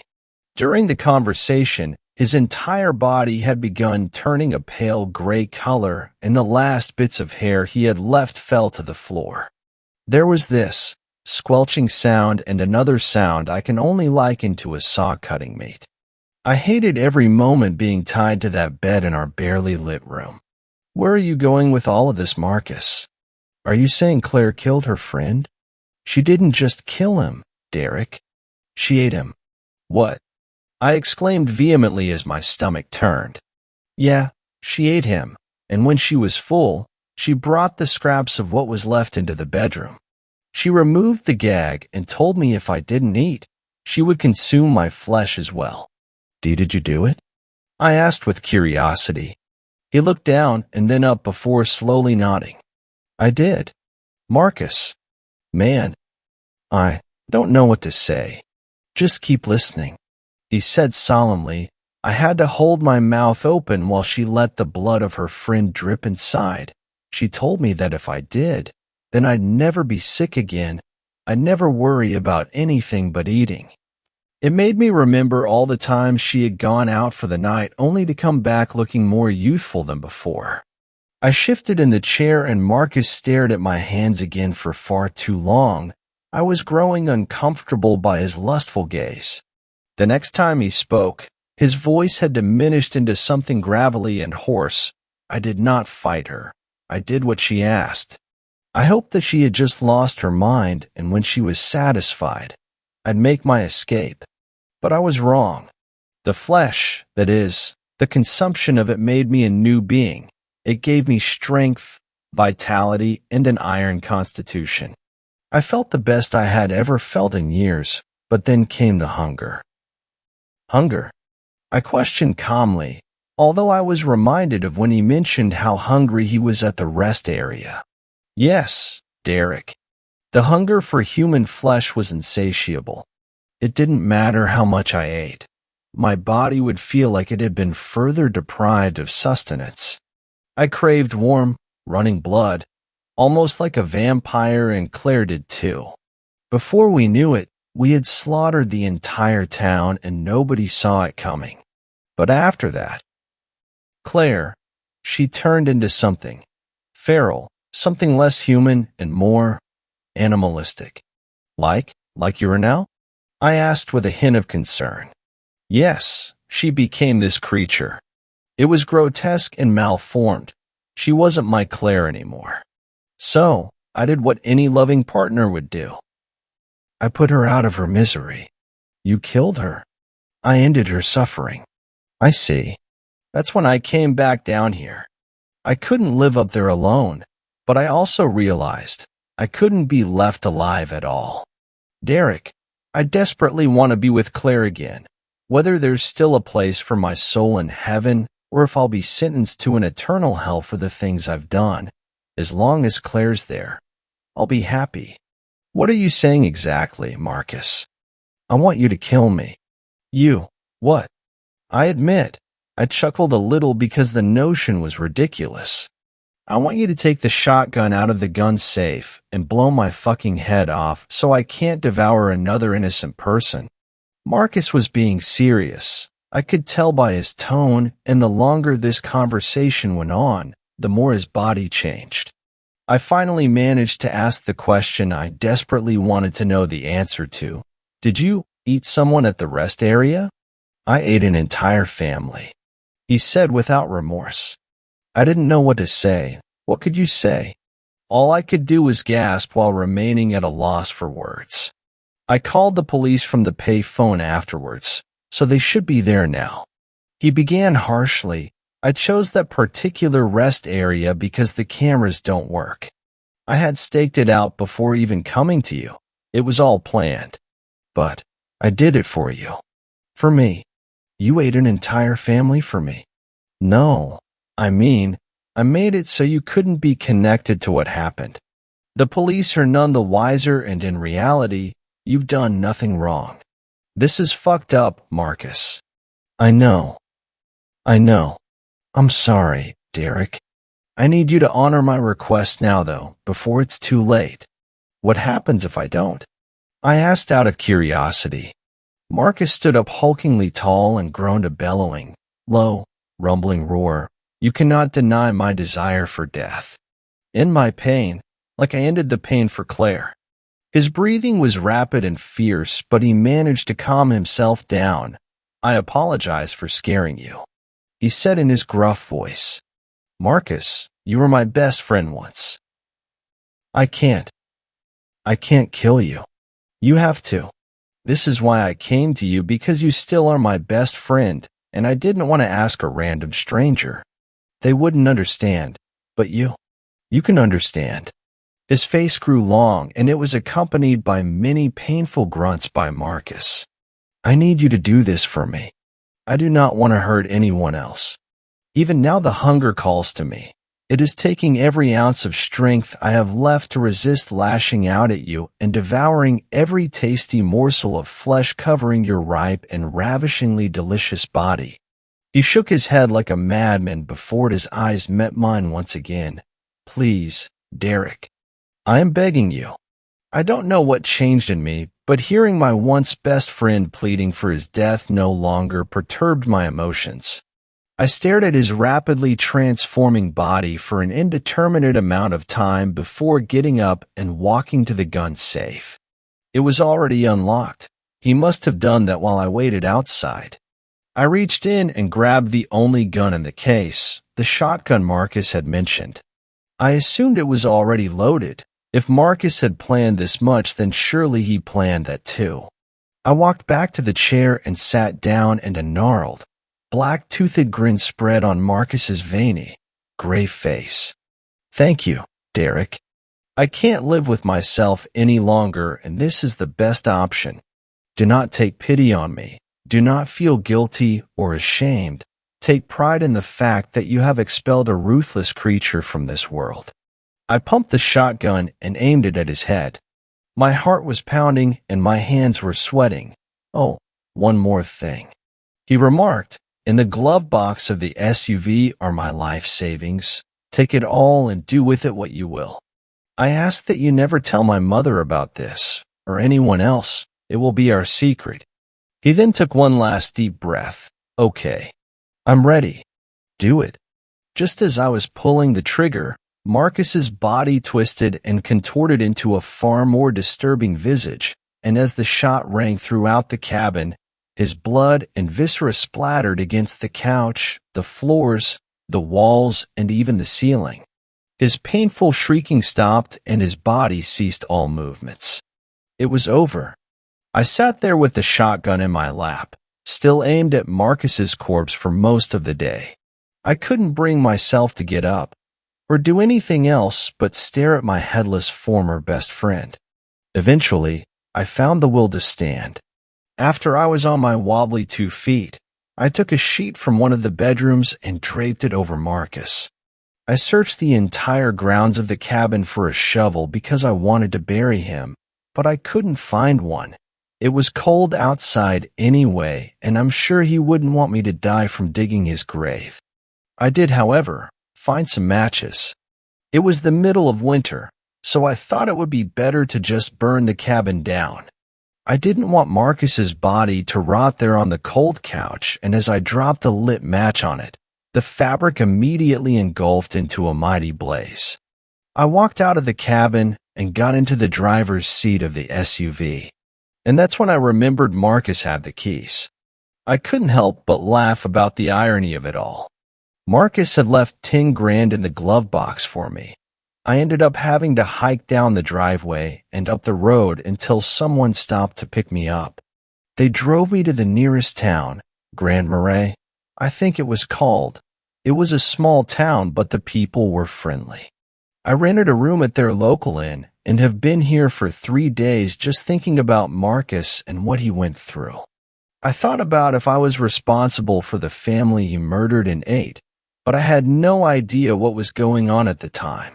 I was only along for the ride until I had to play my part, my role in ending Marcus's painful life.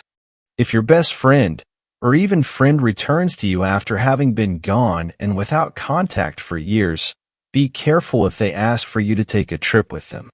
And always remember, the mysteries of the world can outweigh grounded reality. Nothing is as it seems, even Marcus. Be safe, everyone. I hope none of you look down on me. 8th story. This story was shared by you/Raptor Cavalry. There was 8 of you out there. Montana is a vast land of natural beauty, giant expanses of mountains, plains, and everything in between. But with this wide open land comes a lot of maintenance. Here, there is only one cop for every 126 square miles. This leaves some rural communities and neighborhoods to bind together for protection with our infamous gun-wielding ways. I was sitting on our back porch at something like 11 o'clock at night. There was a thunderstorm coming through, and every couple of seconds, it'd seem like daylight had come, if only for a moment. My deck overlooks a pond on the edge of my backyard, with a treehouse above it from my childhood. On a night like this, it was nice to stare at these things and remember. And as I'm looking out at the forest surrounding my house, lighting strikes to illuminate a figure, I thought I may have just been seeing things, but remain focused on that area until the sky is lit again. And once it does, my fear was finalized. The figure had moved closer to the house from the pond. Now, in my area, there had been a series of robberies, and with no one caught yet, I decided that this must be him. And so I grabbed my father and older brother from indoors and raced them outside. In hand, my father has a hunting rifle, my brother a revolver, and I a baseball bat. As we run outside, we see a flash and a shadow run across the forest and freeze facing towards us. Next flash, and he's running away into the woods. With another flash, this time with a much closer bang coming from my right, I see the muzzle light up and the ear-shattering cry of a .306, quickly followed by the screaming of profanities. My neighbors quickly come running, but moments later, guns in hand and serious looks on their face. They say they heard the gunshot and came to check if everything was all right. Soon more neighbors from further down the road came for the same reason. We tell them of the man and that we shot at him and go to investigate if we can find him. After assembling our 7 men into a line, we sweep the woods, finding his blood trail, but soon losing it to the night. We search for what seems to be an hour, hearing and seeing nothing but some coyotes and deer, and we return to my house. Upon arrival, my mother greets us in the garage and has cookies freshly baked on hand. She gives us each one, and as we nibble down on the delicious treats, my mom stands there utterly bewildered. My dad looks over to her and asks what's wrong. She has an extra cookie in her hand and recounts. There was 8 of you out there searching. My dad laughs, and we take it as a mistake, but still my mom swears all night that she double-checked to make sure, and that there were 8 men searching. The morning comes, and we go outside to see where that trail may have led us, had we not lost it. In the forest we find the immediate blood where he must have been shot, and follow it. As we do, we find it loops back around to where we gathered with our neighbors, and a dried pool was there. We find that it goes in a sweeping motion back and forth through the woods. We find that it goes almost back to our garage before it darts off back into the woods. There was 8 of us out there. 9th story. This story was shared by you/Queen Meowco. The Wendigo. I am a fan of horror games. I don't play them, but I love watching my favorite YouTubers play them. In fact, my favorite YouTuber who used to play horror games is H2O Delirious. One of my favorite games that he played is Until Dawn. I love it because it deals with a cultural monster, the Wendigo. The Wendigo is a monster who craves for human flesh. Wendigos were once human, but because they started to eat human flesh, they turned into Wendigos. Wendigos are able to imitate other people's voices to trick their prey. Wendigos are able to hear heartbeats from miles away. They are also really fast. I am starting to go off topic due here is my story. I had my own experience with the Wendigo. I live in a small town near the forest. I won't reveal where the place is because I am still afraid that it is still there. A friend and I, a female girl that is a year younger than me, decided to walk in the forest by ourselves. There aren't any dangers in the forest since we were still close to town.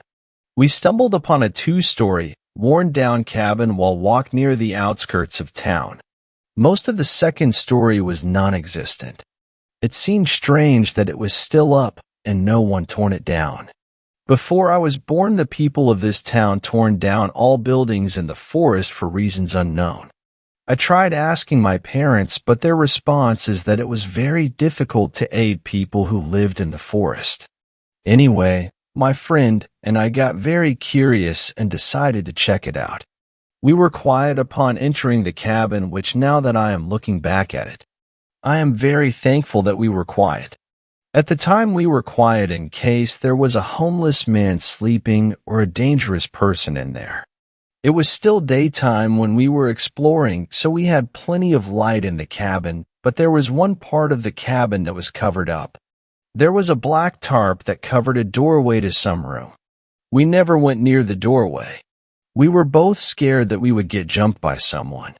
My friend and I both agreed to stay clear of that area. Throughout the exploring, we both noticed that there was a faint, disgusting smell. The smell lingered only on the first floor. Although the reason is because since the second floor is open, the wind would blown off the smell away. Plus there must have been dead animals beneath the floorboards or something. It was only when we got near the closed-off room did everything went downhill. Both my friend and I started to get a bit louder since we did not hear anybody in the building. When we got near the hallway of the room, the smell got drastically stronger. Then we both noticed that the tarp had moved ajar. The room was still too dark, but I could have sworn that there were a pile of bones.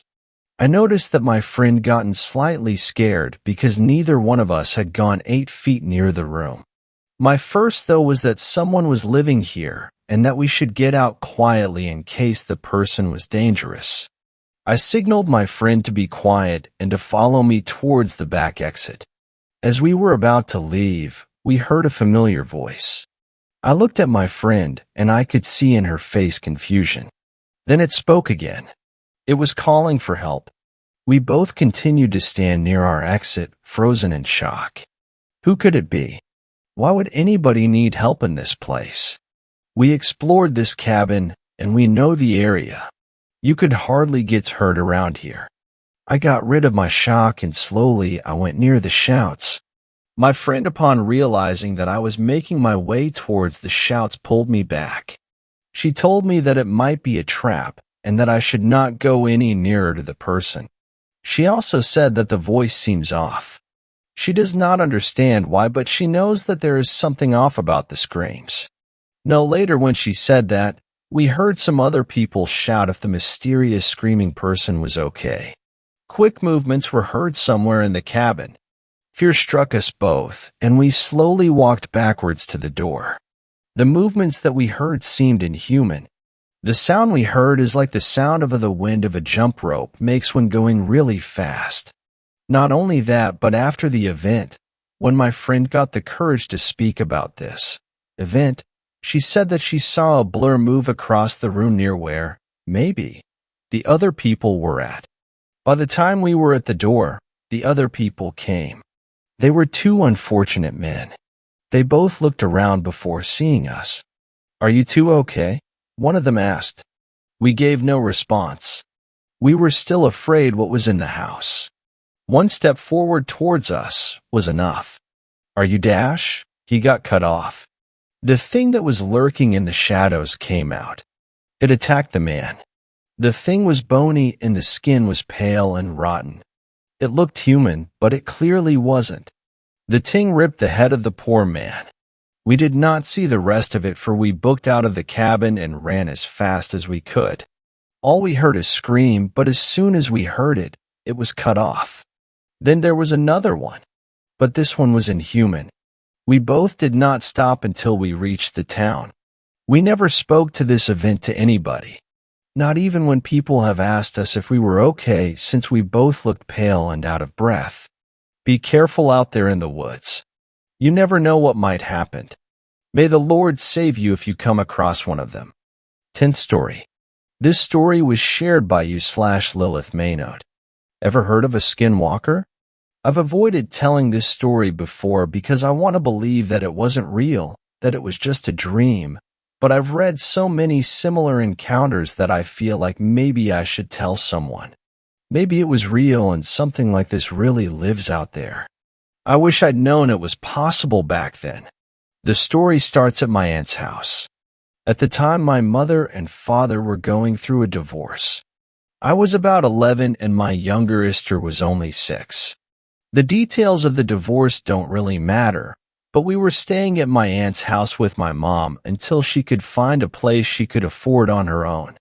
My sister and I were too young to fully understand, so it was almost like a vacation. It helped that my aunt had a really cool house. It was a big and seemed even bigger to a couple of kids. I don't really know house lingo, but it was very modern, with 2 long main wings. One side housed the bedrooms and a small library. The other had the kitchen. The kitchen had these huge windows, the kind lots of more modern-styled houses have where they take up the whole wall. Nestled in this wall of windows was a sliding glass door, but my sister and I rarely used it because it was large and heavy and hard for us to open. Another thing about these windows, though, was that they faced the woods. My aunt's house was surrounded right on the edge of a large wooded area. The trees ended only a couple feet away from where the sliding glass door was. Of course, this was one of the benefits of her house. Living near the woods was peaceful, or at least that's what my aunt always said. My aunt had a small sitting area by the windows where she could watch nature. She told us that oftentimes she'd had little herds of deer walk through, and that she'd even seen a mountain lion once. Anyway, you get the idea. It was a big house with big windows, and it sat close to the woods. For the majority of the time that we lived there, we had no issue. My sister and I would even go play in the woods, always staying inside of the house. My mother would often sit in the sitting area by the windows and keep an eye on us. We'd play hide and seek, or tag, or see if we could climb the trees. Things changed at night, though. I hated those windows at night. When I'd walk down the long hallway to the south wing of the house to get a glass of water from the kitchen or something, I'd always see the trees moving, swaying unnaturally. Not like from wind, where it started from the top and worked its way down, but like something was pushing against them from below, and the tree shook from that. It freaked me out, but I was 11, so it wasn't that hard. I'd usually just hurry up and get my water and run back to my room. I hated it so much that I rarely forgot to get water before bed after the first couple times. Wasn't risking that creepy shit again. Later on, I wasn't given a choice, though. One night I had a dream that my mother was calling me. Her voice was coming from the kitchen, asking for my help with something. I stood up from bed and made my way towards where she called, my brain fuzzy from sleep. Her voice was soft, but it carried to me as I walked, warm and familiar. The closer I got, though, the weirder it sounded, becoming slightly distorted and deeper. It was like a mix of my mother's voice with some animalistic cries that just got louder until I was shocked awake, just before I stepped through the doorway into the kitchen. I quickly looked around, confused. My mom wasn't there, and the whole house was dark except for the moonlight that illuminated just enough of the room for me to know it was empty. I shrugged it off as a sleepwalking dream, though I'd never had one before, so I turned around and walked back to my room. A few nights passed before it happened again. This time, it was my father who called me. "Please," he called, "I need to talk to you. Come here." Just like last time, I stood up from my bed like in a trance, aware and unaware of what I was doing. Each step brought me closer to the kitchen where I could hear my father, his voice becoming more gravelly and broken as I walked. I stepped into the kitchen and thought I saw him there, standing by the kitchen island, illuminated in the moonlight. He turned and looked at me, and I woke up, realizing there was nothing there after all. It took a few days again, but on the third night I heard my little sister. She was crying for me, telling me she hurt herself and she needed my help. I stood up and started hurrying to the kitchen, ever the big sister. This time I barely noticed when her voice started changing, becoming a distorted gasp as I drew closer. I stepped into the kitchen and saw her. She was knelt crying on the ground near the windows. I started to walk over to her but stopped when I realized something. She was kneeling behind the glass. She was outside. Her cries became a laugh, and I startled awake, but I still saw a shape kneel just outside the window. Only it was bigger and dark and misshaped. I screamed in terror and it moved, faster than anything I'd seen before, disappearing into the woods. My mother came running from her room, turning on the lights and comforting me. I'd told her about the sleepwalking in passing, so she chalked it up to me still having been asleep when I told her about the monster. She walked me back to my room and had me take some sleeping medicine to help me get back to sleep. After that, everything seemed like it might be okay. A week passed, and then two. My mom found a nice apartment that she planned to move us into. My sister and I were sad to leave, but I was secretly relieved. I've been on edge every night since it happened, wondering if it would call to me again. But everything was silent until the night before we were meant to leave. I was just starting to drift off to sleep when I heard shuffling outside my door. I froze, certain that the monster had returned for me, that it had somehow gotten in the house and was about to open my door, but the sound simply moved past me and down the hallway toward the kitchen. I stayed where I was, waiting to make sure it wasn't a trick, then got up as quietly as I could and crept over to the door. I hovered, unsure if I should open it. After a few seconds, I made up my mind to run to my mom's room and wake her up.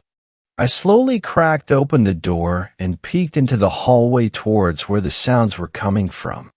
There, at the end of the hallway and shuffling into the kitchen, was the form of my little sister.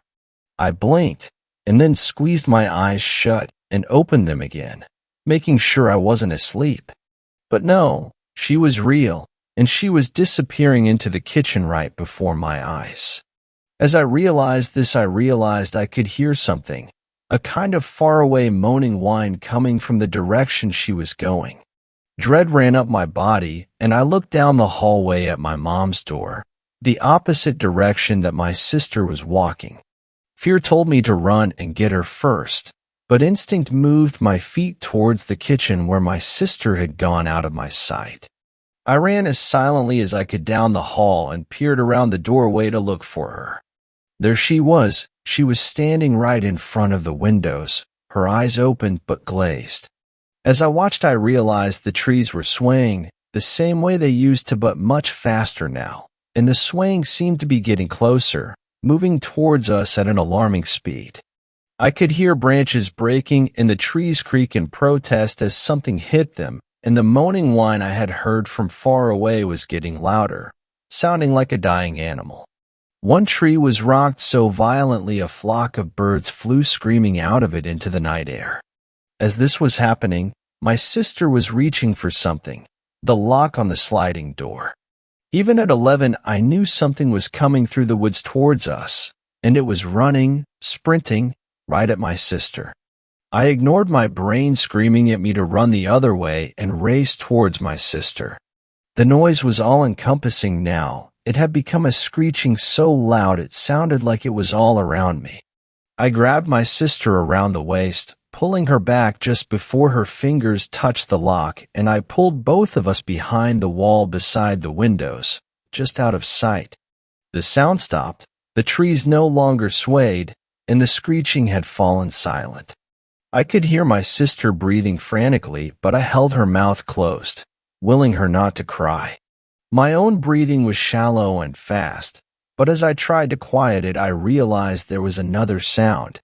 My sister's breathing, my breathing, and the even breathing of something else, standing just outside the window next to us. A too large humanoid shadow blocked the moonlight that usually fell into the kitchen, and I watched the figure reach out its unnaturally long arm. I held my breath as I heard a scratch against the sliding door and saw the shadow of the creature's arm touch where the handle of the door was.